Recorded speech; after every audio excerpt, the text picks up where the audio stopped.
ಚಿಕ್ಕಬಳ್ಳಾಪುರ ನಗರದ ಗಂಗಮ್ಮಗುಡಿ ರಸ್ತೆ ಬಜಾರ್ ರಸ್ತೆಯ ಅಗಲೀಕರಣ ಇದುವರೆಗೂ ಗೊಂದಲದ ಗೂಡಾಗಿ ಪರಿಣಮಿಸಿತ್ತು. ಸಾರ್ವಜನಿಕ ವಾಹನಗಳಂತೂ ಕಿರಿದಾದ ರಸ್ತೆಗಳಲ್ಲಿ ಸಂಚಾರ ಮಾಡಬೇಕಿತ್ತು.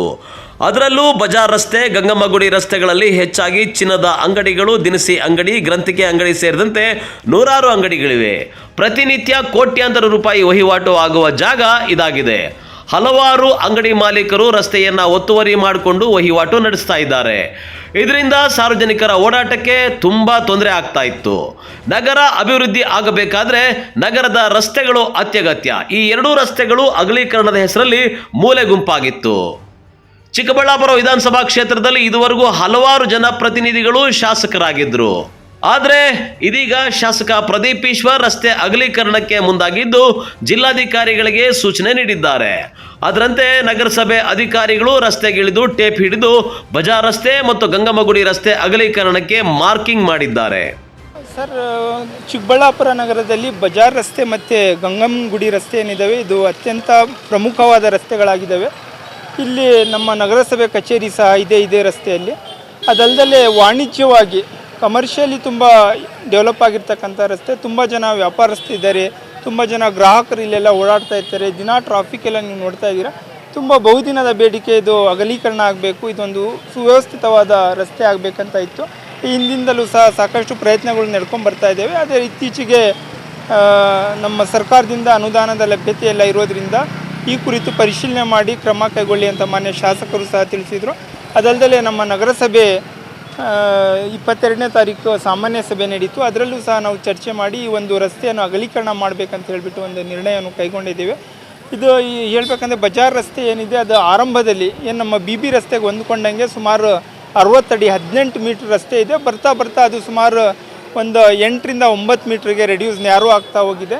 ಈ ರಸ್ತೆ ಯಾಕೆ ಈ ಥರ ಕಡಿಮೆ ಆಗ್ತಾ ಹೋಗಿದೆ ಅನ್ನೋದನ್ನು ನಾವು ಮೊದಲು ಪರಿಶೀಲನೆ ಮಾಡಬೇಕಾಗುತ್ತೆ. ಹಾಗಾಗಿ ಮೊದಲು ನಾವು ಮಾರ್ಕಿಂಗ್ ಮಾಡ್ತಾ ಇದ್ದೀವಿ. ಮಧ್ಯ ರಸ್ತೆಯಿಂದ ಮಾರ್ಕ್ ಮಾಡಿ ಎರಡೂ ಕಡೆ 60 ಅಡಿಗೆ ಎಲ್ಲಿ ಬರುತ್ತೆ ಅಂತ ಮಾರ್ಕ್ ಮಾಡ್ತಾ ಇದ್ದೀವಿ. ಅದು ಫಸ್ಟ್ ಪರಿಶೀಲನೆ ಮಾಡ್ತೀವಿ. ಏನಾದರೂ ಎನ್ಕ್ರೋಚ್ಮೆಂಟ್ ಆಗಿ ನಗರಸಭೆ ಜಾಗ ಏನಾದ್ರು ಇದೆಯಾ, ಮುಂದೆ ಬಂದು ಬಿಲ್ಡಿಂಗ್ ಕಟ್ಕೊಂಡಿದ್ದಾರಾ ಅನ್ನೋದನ್ನು ಪರಿಶೀಲನೆ ಮಾಡಬೇಕಾಗುತ್ತೆ. ಹಾಗೇನಾದರೂ ನಗರಸಭೆ ಜಾಗ ಇದ್ದು ಎನ್ಕ್ರೋಚ್ಮೆಂಟ್ ಆಗಿದ್ದರೆ ನಾವು ಅದನ್ನು ಇಮಿಡಿಯೇಟ್ ಆ್ಯಕ್ಷನ್ ತೊಗೊಂಡು ತೆರವುಗೊಳಿಸೋಕ್ಕೆ ಪ್ರಯತ್ನ ಮಾಡ್ತೀವಿ. ಎರಡನೇದಾಗಿ ಯಾವುದೇ ಒಂದು ಖಾಸಗಿ ಬಿಲ್ಡಿಂಗ್ ಕಟ್ಟಬೇಕಾದ್ರೆ ಒಂದು ರಸ್ತೆಯಲ್ಲಿ ರಸ್ತೆ ಮಾರ್ಜಿನ್ ಬರುತ್ತೆ, ರೋಡ್ ಮಾರ್ಜಿನ್ ಇರುತ್ತೆ. ರೋಡ್ ಮಾರ್ಜಿನ್ ನಂತರ ಅವ್ರ ಜಾಗದಲ್ಲೂ ಸಹ ಅವರು ಬಿಲ್ಡಿಂಗ್ ಮಾರ್ಜಿನನ್ನು ಬಿಟ್ಟು ಕಟ್ಟಬೇಕಾಗುತ್ತೆ. ಪಾರ್ಕಿಂಗ್ ಇರ್ಬೋದು, ರಸ್ತೆ ಅಗಲೀಕರಣಕ್ಕಾಗಿ ಅದು ಮಾರ್ಕ್ ಇರುತ್ತೆ. ಈ ಮಾರ್ಕ್ ನಂತರ ಕಟ್ಟಬೇಕಂತ ಹೇಳಿಬಿಟ್ಟು ಆ ಮಾರ್ಕನ್ನು ಬಿಟ್ಟು ಅವರು ಬಿಲ್ಡಿಂಗ್ ಕಟ್ಟಬೇಕಾಗುತ್ತೆ. ಮೊದಲನೇದಾಗಿ ಬಿಲ್ಡಿಂಗ್ ಪರ್ಮಿಷನ್ ತೊಗೊಬೇಕು ಮತ್ತು ಬಿಲ್ಡಿಂಗ್ ಮಾರ್ಜಿನನ್ನು ಬಿಟ್ಟು ಕಟ್ಟಬೇಕಾಗುತ್ತೆ. ಮತ್ತು ಎರಡೂ ಕಡೆ ಅವರು ನಮ್ಮ ಸೆಟ್ ಬ್ಯಾಕನ್ನು ಬಿಟ್ಟು ಕಟ್ಟಬೇಕಾಗುತ್ತೆ. ಅದೇನಾದರೂ ವೈಲೇಷನ್ ಆಗಿದರೆ ಅದ್ರ ಮೇಲೆ ನಾವು ಕ್ರಮ ಕೈಗೊಂಡು ಅದನ್ನು ತೆರವುಗೊಳಿಸೋಕ್ಕೆ ಪ್ರಯತ್ನ ಮಾಡ್ತೀವಿ. ಎಲ್ಲ ರೀತಿಯಿಂದಲೂ ಅವ್ರ ಬಿಲ್ಡಿಂಗ್ ಸರಿ ಇದೆ, ಯಾವುದೇ ರೀತಿ ವೈಲೇಷನ್ ಆಗಿಲ್ಲ ಅಂತ ಹೇಳಿದರೆ ಅವ್ರ ಜೊತೆ ಅಮಿಕೇಬಲಿ ಕುಂತು ನಾವು ಕಾಂಪನ್ಸೇಷನ್ ಕೊಡೋದು ಮತ್ತೊಂದು ಆ ಥರ ಪ್ರಯತ್ನ ಮಾಡ್ತೀವಿ. ಅದಲ್ಲದೆ ಈಗ TDR ಅಂತ ಒಂದಿದೆ, ಟ್ರಾನ್ಸ್ಫರಬಲ್ ಡೆವಲಪ್ಮೆಂಟ್ ರೈಟ್ಸ್ ಅಂತ ಹೇಳ್ಬಿಟ್ಟು. TDR ಅದರಿಂದ ಏನಾಗುತ್ತೆ, ಫಾರ್ ಎಕ್ಸಾಂಪಲ್ ನಿಮ್ಮ ಬಜಾರ್ ರಸ್ತೆಯಲ್ಲಿ ನಮ್ಮ FAR ಪ್ರಕಾರ 2 ಫ್ಲೋರ್ ಕಟ್ಟೋಕ್ಕೆ ಅವಕಾಶ ಇರುತ್ತೆ. ನಾವು TDR ಅವ್ರ ಜಾಗ ತೊಗೊಳ್ತಾ ಇರೋಂದರೆ ಅಡಿಷನಲ್ 2 ಫ್ಲೋರ್ ಕಟ್ಟೋಕ್ಕೂ ಸಹ ನಾವು ದೊಡ್ಡ ಸಿಟಿಗಳಲ್ಲಿದೆ. ಬ್ಯಾಂಗ್ಳೂರು ಇರ್ಬೋದು, ಮ್ಯಾಂಗ್ಳೂರು ಇರ್ಬೋದು, ಬಳ್ಳಾರಿ, ಮತ್ತು ಹುಬ್ಳಿ, ಧಾರವಾಡ ಇಂಥ ದೊಡ್ಡ ಸಿಟಿಗಳಿಗೆ ಕೊಟ್ಟಿದ್ದಾರೆ.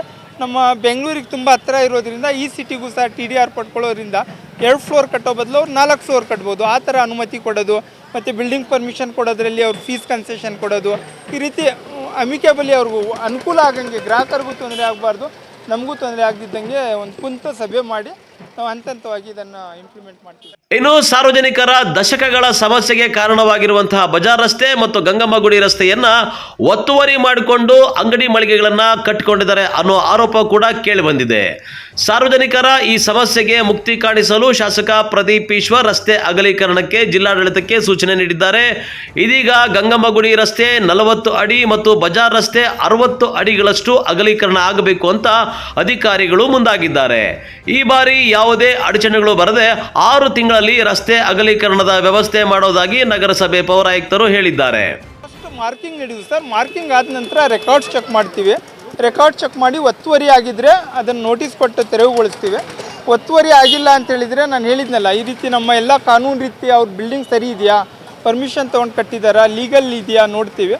ಲೀಗಲ್ ಇಲ್ಲ ಅಂತ ಹೇಳಿದರೆ ನಾವು ಅವ್ರಿಗೆಲ್ಲ ಒಂದು ನೋಟಿಸ್ ಕೊಡ್ತೀವಿ, ನೀವು ಬಿಲ್ಡಿಂಗ್ ಪರ್ಮಿಷನ್ ಕೊಡಿ, ನೀವು ಯಾವ ರೀತಿ ಪ್ಲಾನ್ ಪ್ರಕಾರ ಕಟ್ಟಿದ್ದೀರೋ ಇಲ್ವೋ ಅಂತ ಹೇಳ್ಬಿಟ್ಟು. ಅದಕ್ಕೂ ಸಹ ಎಲ್ಲ ಸರಿ ಇದ್ದರೆ ಅದಾದ ನಂತರ ಏನು ಅವ್ರಿಗೆ ಕಾಂಪನ್ಸೇಷನ್ ಕೊಡೋದು, ಮತ್ತು ಇದು ಹೇಳಿದ್ನಲ್ಲ TDR ಕೊಡೋದು, 2 ಫ್ಲೋರ್ ಕಟ್ಟಬೋದು, 4 ಫ್ಲೋರ್ ಕಟ್ಕೊಬೋದು, ಆ ಥರ ಅವ್ರಿಗೆ ಅನುಮತಿ ಕೊಟ್ಟು ನಾವು ಸರ್ ಇದು ಮಿನಿಮಮ್ ಒಂದು 6 ಮಂತ್ಸ್ ಆದರೂ ಬೇಕಾಗುತ್ತೆ ಸರ್. ಯಾಕಂತ ಹೇಳಿದರೆ ಫಸ್ಟ್ ಆಕ್ಷನ್ ಪ್ಲಾನ್ ಆಗಬೇಕಾಗುತ್ತೆ, ಎಸ್ಟಿಮೇಟ್ ರೆಡಿ ಆಗಬೇಕು, ಅದಕ್ಕೆ ಟೆಕ್ನಿಕಲ್ ಸ್ಯಾಂಕ್ಷನ್ ಟೆಂಡರ್ ಆಗಬೇಕು, ನಂತರ ಯಾರು ಗುತ್ತಿಗೆದಾರರಿದ್ದಾರೆ ಅವ್ರಿಗೆಲ್ಲ ಒಂದು ವರ್ಕ್ ಆರ್ಡರ್ ಇಶ್ಯೂ ಮಾಡಿ ನಂತರ ವರ್ಕ್ ಸ್ಟಾರ್ಟ್ ಮಾಡಬೇಕಾಗುತ್ತೆ. ನಾವು ವರ್ಕ್ ಸ್ಟಾರ್ಟ್ ಮಾಡಿದರೂ ಸಹ ಒಂದೇ ಸರಿ ಎಲ್ಲ ಹೊಡೆದು ಎಲ್ಲ ಸ್ಟಾರ್ಟ್ ಮಾಡೋದಿಲ್ಲ, ಹಂತವಾಗಿ ಒಂದು 30 ಮೀಟ್ರ್ 40 ಮೀಟ್ರ್ ಸ್ಟ್ರೆಚ್ಚನ್ನು ತೊಗೊಂಡು ಅದನ್ನು ಡೆವಲಪ್ ಮಾಡಿ ಅದನ್ನು ಕ್ಲೋಸ್ ಮಾಡಿ ನಂತರ ಮುಂದೆ ಹೋಗ್ತೀವಿ. ಇದು ನಿಯರ್ಲಿ ಒಂದು 7 ರಿಂದ 8 ಕೋಟಿ ಬೇಕಾಗ್ಬೋದು ಎರಡೂ ರಸ್ತೆಯಿಂದ. ಯಾಕಂದರೆ ವ್ಯವಸ್ಥಿತವಾಗಿ ಮಾಡಬೇಕು.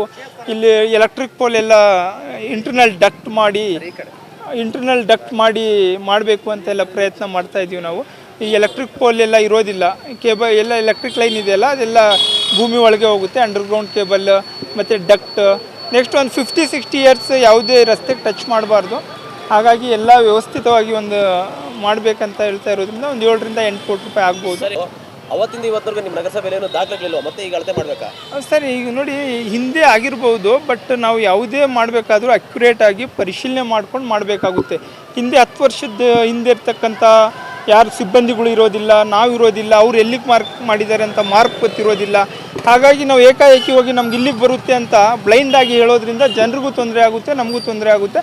ಹಾಗಾಗಿ ಈಗ ಇರ್ತಕ್ಕಂಥ ಸಿಬ್ಬಂದಿ ಜೊತೆ ನಾವು ಅಕ್ಯುರೇಟಾಗಿ ನಾವು ಮಾರ್ಕ್ ಮಾಡಬೇಕಾಗುತ್ತೆ, ಮಾರ್ಕ್ ಮಾಡಿ ದಾಖಲೆ ಪರಿಶೀಲನೆ ಮಾಡಬೇಕಾಗುತ್ತೆ. ಅವ್ರ ಜಾಗ ಎಲ್ಲಿದೆ, ನಗರಸಭೆ ಜಾಗ ಎಲ್ಲಿವರೆಗೂ ಇದೆ ನೋಡಿ ವೈಜ್ಞಾನಿಕವಾಗಿ ಕ್ರಮ ಕೈಗೊಳ್ಳಬೇಕಾಗಿರೋದ್ರಿಂದ, ಕಾನೂನಾತ್ಮಕವಾಗಿ ಕ್ರಮ ಕೈಗೊಳ್ಳಬೇಕಾಗಿರೋದ್ರಿಂದ ಮತ್ತೊಮ್ಮೆ ಮಾರ್ಕ್ ಮಾಡ್ತಾ ಇದ್ದೀವಿ. ಹಲವಾರು ಬಾರಿ ನಗರಸಭೆಯವರು ಈ ಅಳತೆ ಮಾಡ್ತೀವಿ, ಮಾರ್ಕಿಂಗ್ ಮಾಡ್ತೀವಿ, ಡೆಮಾಲಿಷನ್ ಮಾಡ್ತೀವಿ ಅಂತೆಲ್ಲ ಹೇಳ್ತಾ ಇದ್ರು. ಆ ಟೈಮಲ್ಲೆಲ್ಲ ಬಂದಂಥ ಅಧಿಕಾರಿಗಳೇ ಟ್ರಾನ್ಸ್ಫರ್ ಆಗೋಗ್ಬಿಟ್ರು.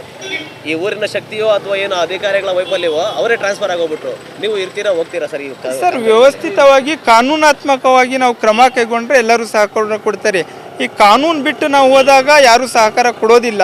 ಹಾಗಾಗಿ ನಾವು ಎಲ್ಲರೂ ಸ್ಟೇಕ್ ಹೋಲ್ಡರ್. ನಾವು ಮುನ್ಸಿಪಾಲ್ಟಿ ಒಬ್ಬರಿಗೆ ರಸ್ತೆ ಮಾಡ್ತಾ ಇರೋದಿಲ್ಲ.